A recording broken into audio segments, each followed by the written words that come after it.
नमस्कार, आप देख रहे हैं शाह अलर्ट। जैसे कि आप जानते हैं कि बिजली विभाग से आमजन काफ़ी परेशान रहता है, तो इन्हीं जनता की समस्याओं को निवारण करने हेतु हम आ पहुंचे हैं अधिशासी अधिकारी अनूप सिमजिया।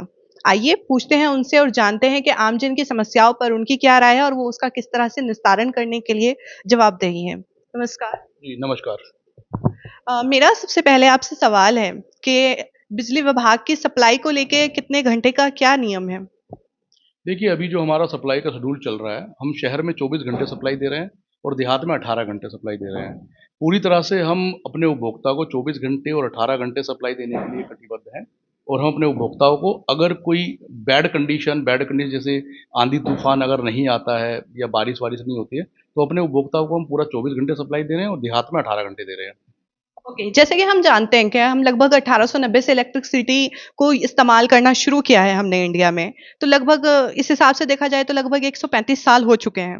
उसके बावजूद इंडिया में इंफ्रास्ट्रक्चर पे लेके इतना काम क्यों नहीं हो पाया कि हम आंधी-तूफान जैसी नेचुरल प्रॉब्लम का सामना कर पाएँ? क्योंकि ये तो एक नॉर्मल प्रॉब्लम है, आंधी भी आएगी, तूफान भी आएगा। तो लाइट विभाग जो है उसको लेके कार्य क्यों नहीं कर।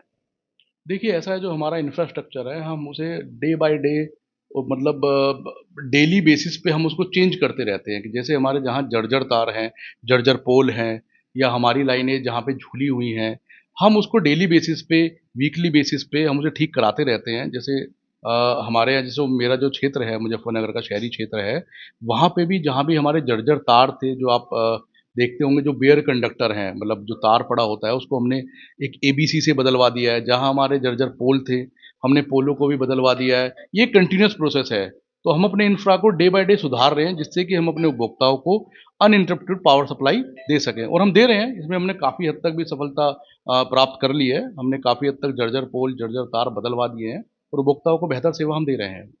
जैसे कि हमारे माननीय प्रधानमंत्री जी कहते हुए पाए जाते हैं कि हमें स्मार्ट सिटी बनानी है। तो आज के दौर में लाइट जो है, बिजली जो है एक निजी ज़रूरत है। पहले रोटी कपड़ा मकान थी लेकिन आज के टाइम में लाइट एक निजी ज़रूरत बन चुकी है क्योंकि हमारे काफ़ी इक्विपमेंट हैं जो कि लाइट से ही चलते हैं। तो ऐसे में आपको नहीं लगता कि हमें इस पे ज़्यादा तेज़ी के साथ काम करना चाहिए? देखिए, जैसा हमारे माननीय प्रधानमंत्री जी का विज़न है कि हमें स्मार्ट सिटी और स्मार्ट सेवाएँ हमें देनी हैं, तो उस दिशा में विद्युत विभाग भी काम कर रहा है। आप लोग देख रहे होंगे हम अभी उपभोक्ताओं के यहाँ पे पुराने मीटर को हटा के स्मार्ट मीटर लगा रहे हैं। स्मार्ट मीटर एक स्मार्ट फैसिलिटी के साथ काम करता है, जिसमें उपभोक्ता को बेहतर सेवा मिलती है और उपभोक्ता उससे काफ़ी लाभान्वित भी होता है। जैसे कि स्मार्ट मीटर में क्या फैसिलिटी है कि उपभोक्ता अपना खुद का घर का कंज़म्पशन स्वयं देख सकता है। 1 तारीख को ही स्मार्ट मीटर स्वयं रीडिंग भेज के उसका बिल बनाता है, उपभोक्ता को स्वयं उसका अपना बिल देख सकता है। 1 तारीख को ही बिल मिल जाता है और भी अन्य बहुत सारी उसमें सुविधाएँ हैं। तो स्मार्ट सिटी को बनाने के लिए विद्युत विभाग भी अपना योगदान दे रहा है। आज हम देख सकते हैं हमारे पास बेहतर वीसीबी हैं जहाँ पे ट्रिपिंग नहीं आती है और अगर कोई फ़ॉल्ट होता है तो एकदम से पावर कट हो जाती है, जिससे हम किसी विद्युत दुर्घटना को रोक सकते हैं। तो हम लोगों ने भी अपने उसमें काफ़ी परिवर्तन किया है और स्मार्ट सिटी को बनाने में हमने हर स्तर पर अपने यहाँ स्मार्ट टेक्नोलॉजी को ग्रहण किया है और उसी की बदौलत हम 24 घंटे बिजली दे पा रहे हैं। आपको नहीं लगता कि स्मार्ट मीटर से पहले स्मार्ट लाइनें होनी चाहिए? क्योंकि लाइनें काम करेंगी तभी तो स्मार्ट मीटर का फ़ायदा उठा पाएगा उपभोक्ता। जब लाइट ही नहीं उसमें प्रॉपर पहुँचेगी तो कैसे काम करेंगे स्मार्ट मीटर? डेफ़िनेटली देखिए स्मार्ट मीटर ठीक है, एक मीटरिंग का कॉन्सेप्ट है, पर स्मार्ट लाइन की जो आप बात कर रहे हैं, देखिए इलेक्ट्रिकल इंफ्रा जो होता है, वहाँ पे टेक्नोलॉजी भी डे बाय डे चेंज होती है। तो विद्युत विभाग भी जो नई-नई टेक्नोलॉजी आ रही है, उसको अडॉप्ट कर रहा है। जैसे मैं आपको एक छोटा-सा एग्ज़ाम्पल दे देता हूँ। पहले हमारे जो बिजली घर होते थे, सब स्टेशन होते थे, आप लोगों ने देखे होंगे, वहाँ पे हमारी जो वीसीबी होती थी, ऑयल बेस होती थी। आज की डेट में हमारी वैक्यूम इंटरप्टर बेस वीसीबी हैं। मतलब हम लोग ने भी टेक्नोलॉजी को थोड़ा और डेवलप किया है। हम लोग आरएमयू यूनिट यूज़ करते हैं। आरएमयू यूनिट बेसिकली ये होती है कि सपोज़ अगर एक फीडर की लाइन जाती है, तो हम उसको दूसरे फीडर से कनेक्ट करके सप्लाई को तुरंत सुचारू कर लेते हैं। तो इस तरह से हम भी स्मार्ट टेक्नोलॉजी यूज़ कर रहे हैं, जिससे कि हम उपभोक्ता को स्मार्ट टेक्नोलॉजी के बेस पे स्मार्ट सर्विस दे पाएँ। तो वो सब हम लोग अडॉप्ट कर रहे हैं, नई-नई टेक्नोलॉजी जो भी आ रही है इलेक्ट्रिकल फील्ड में, वो सबको हम लोग अडॉप्ट कर रहे हैं।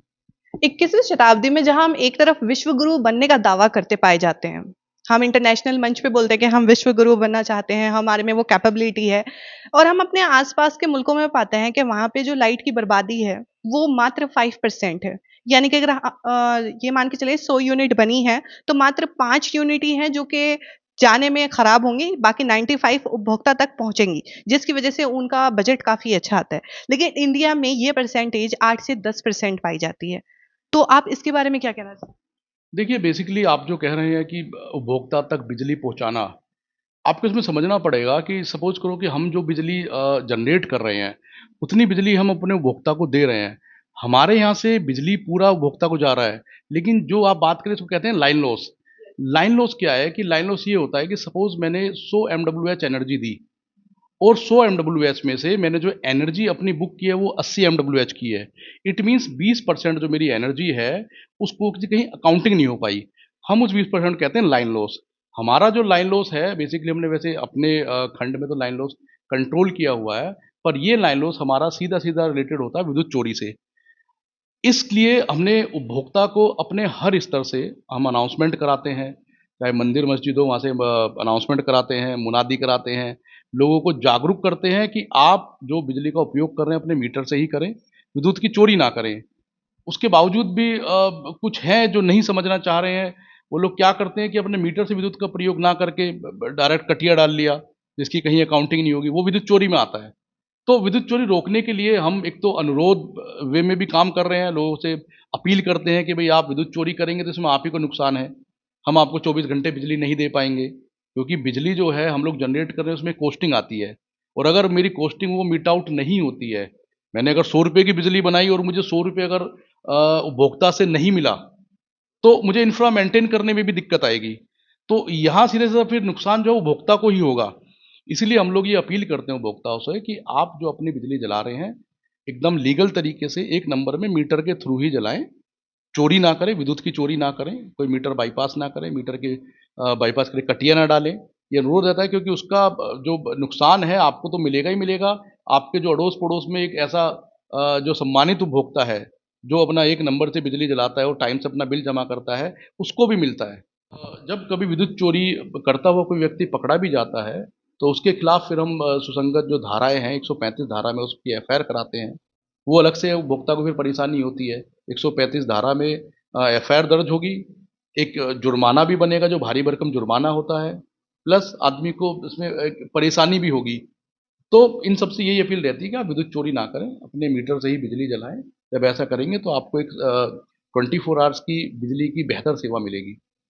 ओके। तो आप इसके लिए जनरल अवेयरनेस प्रोग्राम क्यों नहीं चलाते हैं? जैसे कि हम अदर डिपार्टमेंट में देखते हैं कि हर मंथ कोई ना कोई हफ्ता होता है जिसको वो जैसे सड़क सुरक्षा हफ्ता बनाया जाता है। उसी तरीके से इलेक्ट्रिसिटी डिपार्टमेंट क्यों इस तरीके के कोई जनरल अवेयरनेस प्रोग्राम नहीं करती है जिससे हमारी आम जनता अवेयर हो सके? क्योंकि जैसे कि आप जानते हैं कि लिटरेसी रेट बहुत डाउन है इंडिया में, लोगों को इतनी समझ नहीं है। तो उसके लिए हमें नहीं लगता कि हमें आम जन के बीच जाकर के उन्हें अवेयर करना चाहिए, उन्हें जागरूक करना चाहिए? देखिए, अपने खंड के अंतर्गत मैंने प्रत्येक स्तर पर जिस भी माध्यम से प्रचार हो सकता है विद्युत चोरी रोकने के लिए, हमने कराया है और हम कराते हैं। ये एक रेगुलर बेसिस पे होता है। अगर आप हमारे खंड के अंतर्गत देखेंगे, तो शाम को हम 7-8 बजे अनाउंसमेंट करवाते हैं। उस अनाउंसमेंट में यही होता है कि उपभोक्ताओं से अपील की जाती है कि आप लोग विद्युत चोरी ना करें।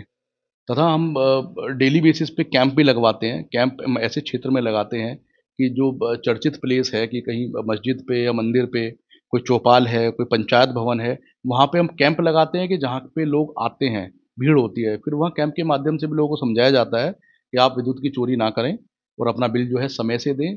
अवेयरनेस में विद्युत विभाग की तरफ से कोई कमी नहीं है। जन-जन तक, घर-घर तक जाके हम लोग इस चीज़ को समझाते हैं और प्रमोट भी करते हैं कि विद्युत चोरी ना की जाए और जो विद्युत का बिल है वो समय से जमा किया जाए। तो लोग मानते भी हैं, चोरी का जो दायरा है घटा है, ऐसा नहीं है कि हमारा हर उपभोक्ता चोरी करता है, कुछ परसेंट है जो लोग चोरी करते हैं, वो दायरा हमने घटाया है। अब जो नहीं करता है तो फिर वो कार्रवाई की जद में आके ही सुधरेगा। तो वो भी हम समय-समय पे मॉर्निंग रेड कराते हैं कि सुबह जाके छापा मारा, जो चोरी करता पाया गया उसकी चोरी हमने पकड़ के एफआईआर करा दी है। क्योंकि समझाने के बावजूद भी अगर कोई नहीं समझ रहा है, तो हमारे पास फिर एक्शन लेना ही एक रास्ता बचता है और उसमें कमी आई है। अच्छा, जैसे कि हम जानते हैं कि हमारे माननीय प्रधानमंत्री जी हैं, नरेंद्र मोदी, उन्होंने भी हर घर सोलर योजना चलाई है।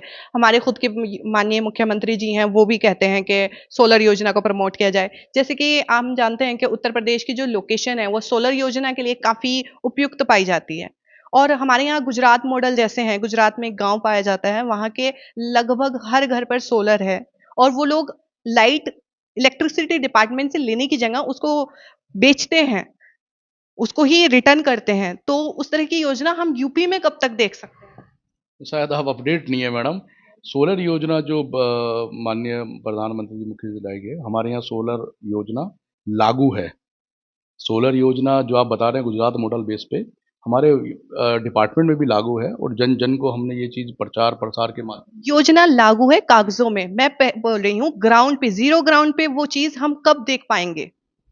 मैडम अगर आप ग्राउंड पे जाके देखेंगे तो मेरे यहाँ तकरीबन 150 सोलर कनेक्शन हो चुके हैं। लोगों में इस चीज़ की पूरी जानकारी है और लोग ले भी रहे हैं। सोलर योजना का पूरा लाभ इस तरह से है कि विभाग में लोग अप्लाई करते हैं सोलर के लिए। सपोज किसी का 2 किलोवाट का कनेक्शन है तो 2 किलोवाट का वो सोलर सिस्टम लगा सकता है।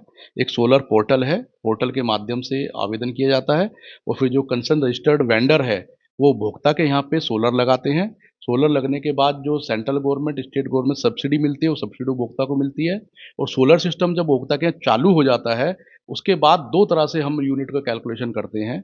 एक जो उपभोक्ता सोलर से एनर्जी बना रहा है और हमें दे रहा है और दूसरा जो उपभोक्ता हमसे एनर्जी ले रहा है। आप एक छोटा-सा एग्ज़ाम्पल मैं आपको बताता हूँ। एक सोलर मेरा उपभोक्ता है 2 किलोवाट का, उसके यहाँ सोलर लगा हुआ है।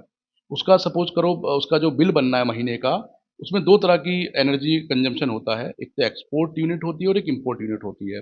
एक्सपोर्ट मीन्स जो वो हमें दे रहा है, इम्पोर्ट जो हमसे एनर्जी ले रहा है। सपोज़ करो उसने 200 यूनिट सोलर के माध्यम से हमें दिया और 100 यूनिट उसने 100 यूनिट हमसे लिया। तो मीन्स उसका जो 100 यूनिट का क्रेडिट है, वो उपभोक्ता का हम पे उधार हो गया। हम फाइनेंशियल ईयर जैसे ही खत्म होगा, उसको फिर कुछ यूनिट के हिसाब से उसको हम उपभोक्ता को भुगतान करेंगे और अगर हमसे ज़्यादा यूनिट उपभोक्ता ने ली है, तो हम डिफरेंस यूनिट का उपभोक्ता को बिल पकड़ाएँगे। आपको नहीं लगता कि 10 लाख जैसी बड़ी आबादी वाले जिले में 150 का नंबर काफी छोटा है? आंकड़े काफी कम पड़ते हैं। ये आंकड़ा और बड़ा हो सकता है। देखिए मैडम, मैं पूरे ज़िले की बात नहीं कर रहा हूँ, मैं अपने खंड की बात कर रहा हूँ। मेरे खंड में बेसिकली 50,000 कंज़्यूमर हैं, जिसमें से ये मैं 150 जो आपको बता रहा हूँ, ये हफ़्ते भर पहले की फ़िगर है। डेली 10-12 कनेक्शन सोलर के लिए अप्लाई होते हैं और हम लोग तत्परता से उसको जैसे ही कनेक्शन आवेदित होता है, जल्द से जल्द उसको सोलर लगा के देते हैं। तो ज़िले का आंकड़ा ये और भी ज़्यादा हो सकता है, ज़िले की सूचना मेरे पास नहीं है। मैं अपने खंड की आपको बता रहा हूँ। खंड में हमने पूरा प्रचार-प्रसार किया हुआ है, लोगों को एकदम प्रमोट कर रहे हैं सोलर कनेक्शन लेने के लिए और लोग ले भी रहे हैं। जी। अच्छा, जैसे हम देखते हैं कि बिजली बिल में काफी प्रॉब्लम पाई जाती है। आमजन की शिकायतें आती हैं कि मेरा तो इतना खर्च नहीं है, मेरे पे गलत बिल आया है। उसके निस्तारण के लिए आप किस तरह से करते देखिए ऐसा है, जहाँ तक बिलों की गलत होने का सवाल है, हमने इस पे काफ़ी हद तक काबू पाया हुआ है, जल्दी से बिल कोई गलत होता नहीं है। फिर भी अगर उपभोक्ता कोई ये कहता है कि मेरा बिल गलत है, तो हम तत्परता से जिस भी स्तर पे है, सपोज़ करो एसडीओ स्तर से अगर उसका निस्तारण हो रहा है, तो बिल को हम दिखवाते हैं, मीटर की सही रीडिंग मँगवा के उसको तुरंत ठीक करके कंज़्यूमर को उपलब्ध कराते हैं। हाँ, ये हो सकता है कि सपोज़ किसी के यहाँ मीटर चेंज हुआ है, तो उस वजह से बिल अगर गलत आ गया है, तो वो भी हम तुरंत कराते हैं। मतलब उपभोक्ता को गलत बिल ना हो, ये हम प्रायोरिटी पे लेके चलते हैं। उपभोक्ता को सही बिल देना हमारी ज़िम्मेदारी है और हम दे रहे हैं। एक आध केस जो बिल गलत का आता है, तो हम तत्परता से उसको ठीक करा के हैं? निस्तारण उसका लगभग करवाते इस प्रोसेस में कितना टाइम जाता है? हैं। बिल ठीक होने में देखिए ये प्रोसेस जो है मैडम, ये कोई 1 या 2 दिन का प्रोसेस नहीं है। सपोज़ करो उपभोक्ता ने अगर मुझे अभी अवगत कराया है, देखिए इसमें 2 चीज़ें होती हैं, मैं आपको बता दूँ। एक तो उपभोक्ता मुझे स्वयं अवगत कराया कि मेरा बिल गलत है। दूसरा ये है कि हम सिस्टम हमारे हाथ में है, बिलिंग सिस्टम जो है, हम अपने बिलिंग सिस्टम को डेली देखते हैं। हमारे जो गलत बिल बनते हैं उनको आरडीएफ कहते हैं, रीडिंग डिफेक्टिव बिल। तो रीडिंग डिफेक्टेड बिल्स जो होते हैं उसकी सूचना अपने सिस्टम से डेली निकाल लेते हैं हम लोग और डेली निकाल के हम ये इंतजार नहीं करते कि उपभोक्ता स्वयं हमें अप्रोच करे कि जी मेरा बिल गलत है, ठीक करिए। अगर वो आरडीएफ कैटेगरी में आ रहा है, हालांकि उसकी संख्या हमने बहुत कंट्रोल करी है, अब ज़्यादा आरडीएफ आते नहीं, 6-7 आरडीएफ अगर मतलब इस तरह का ही एवरेज है जो आता है, हम तुरंत उसको उसकी सही रीडिंग मीटर से मंगा लेते हैं और मंगा के उसका बिल जो ठीक होना है उसको ठीक करा देते हैं। उपभोक्ता अगर स्वयं भी हमारे पास आता है, हमारे देखिए बहुत माध्यम है, उपभोक्ता को कार्यालय आने की जरूरत भी नहीं है। हम लोग एक web based service WSS service provide की गई है, हमारा पोर्टल है uppcl.org, वहाँ पे एक उपभोक्ता को सर्विस दी है WSS के माध्यम से। उसमें उपभोक्ता अपने अकाउंट आईडी डालकर रजिस्ट्रेशन कर लेता है और उपभोक्ता एक ने अपना वेब पोर्टल खोला और वहीं पर अपनी रिक्वेस्ट डाल सकता है कि मेरा भाई गलत बिल है, इसको ठीक किया जाए। दूसरा या किसी भी तरह की और उसको फैसिलिटी चाहिए कि लोड बढ़वाना है, तो वो भी उपभोक्ता वहीं से हमें कम्युनिकेट कर सकता है। उपभोक्ता को देखिए, विभाग जो आप अभी स्मार्ट की बात कर रहे थे, विभाग एकदम स्मार्ट हो गया है। आप समझिए उपभोक्ता को आज की डेट में बिजली विभाग की किसी सर्विस के लिए कार्यालय तक धक्के खाने की आने की जरूरत नहीं है। आप एक वेब बेस्ड मॉडल है उसके माध्यम से अपनी रिक्वेस्ट भेजिए और ऑटोमेटिकली वो काम विभाग करके आपको देगा। जैसे कि एग्जाम्पल मैं आपको बताता हूँ उसका, कि सपोज करो उपभोक्ता को लोड बढ़वाना है, किसी का 2 किलोवाट का कनेक्शन है, वो चाहता है कि मुझे एसी लगाना है तो मुझे 2 से 4 कराना है। तो पुराने टाइम में प्रक्रिया होती थी, उपभोक्ता स्वयं कार्यालय में आता था, अप्लाई करता था, फिर उसमें लोड बढ़ने की प्रक्रिया आगे होती। अब उस चीज़ को इतना सरल हम लोगों ने कर दिया है कि आप जो पोर्टल में इसका जिक्र आपको पता है, उपभोक्ता स्वयं वहाँ पे जाकर अपनी रिक्वेस्ट डाल सकते हैं कि मेरा लोड 2 से 4 कर दिया जाए। उसमें जो सपोर्टिंग डॉक्यूमेंट्स है वो भी वहीं अपलोड हो जाते हैं। वो सूचना एकदम कार्यालय के पास आती है, हम लोग तुरंत उसे डाउनलोड करते हैं कि भाई ये उपभोक्ता की रिक्वेस्ट है, तो तुरंत उसका लोड करा देते हैं। इसमें उपभोक्ता को ना कार्यालय आने की जरूरत होती है, और ना ही किसी तरह का कम्युनिकेशन करने की जरूरत होती है, किसी को बताना पड़े। तो हम लोग खुद अब स्मार्ट वर्किंग में आ गए हैं। इसी तरह से बहुत सारी फैसिलिटी है, जैसे नया कनेक्शन होता है। नया कनेक्शन जो आप भी जानते हैं कि पहले कभी जो नया कनेक्शन दिया जाता था, तो होता था कि उपभोक्ता अपनी फाइल लेके आता था, एक कागज सबमिट करता था, फिर हम कोई देखता था उसको लेकिन उस प्रक्रिया को भी अब इतना सरलीकरण कर दिया गया है कि हमारे पोर्टल सुपर पोर्टल इसका प्रचार हमने जन जन तक किया हुआ है।